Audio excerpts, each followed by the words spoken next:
प्रयास कर रहे हैं। राहुल गांधी की पृष्ठभूमि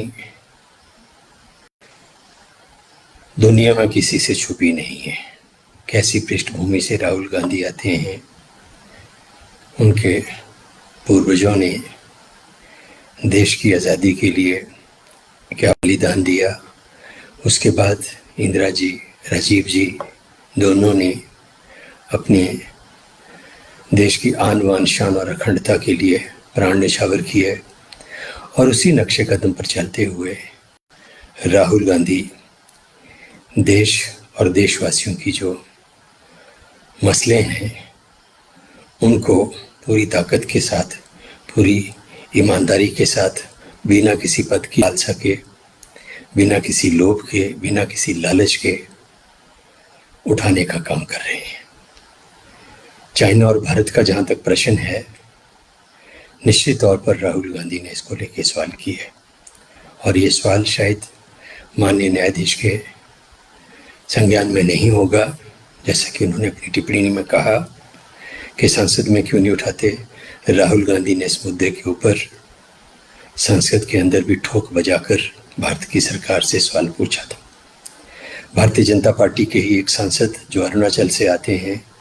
उन्होंने भी चाइना के मसले के ऊपर संसद के अंदर अपनी ही सरकार से सवाल पूछे, सरकार को आगाह किया कि चाइना जो है अरुणाचल के अंदर घुसपैठ कर रहा है, हमारी धरती के ऊपर कब्जा कर रहा है, उसने अपने ठिकाने बना लिए हैं और अरुणाचल के कई गांवों के नाम चाइना ने अपने हिसाब से रखने का कार्य भी किया है। इसी तरह भारतीय जनता पार्टी के कन्या पूर्व सांसद, राज्यसभा के नरेंद्र मोदी जी के घनिष्ठ मित्र और देश के वरिष्ठ अधिवक्ता सुब्रमण्यम स्वामी ने भी ठोक बजाकर ये कहा कि चाइना ने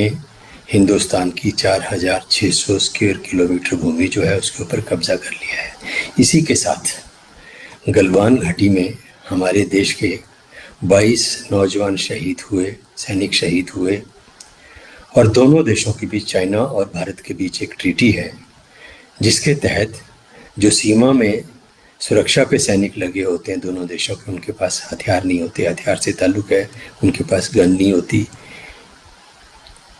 तो न शेलिंग हुई न फायरिंग हुई। लेकिन आपसी कन्फ्लिक्ट में भारत के 22 जवान शहीद हुए, 1 to 1 कन्फ्लिक्ट हुआ, तो कहीं तो हुआ। भारत की धरती में चाइना के सैनिक आए, वहाँ आके हमारे सैनिकों के साथ उनका संघर्ष हुआ, जिस संघर्ष में हमारे सैनिकों ने बहादुरी का परिचय दिया, लेकिन अंततः हमारी सेना के 22 जवान जो हैं वो शहीद हुए। तो ये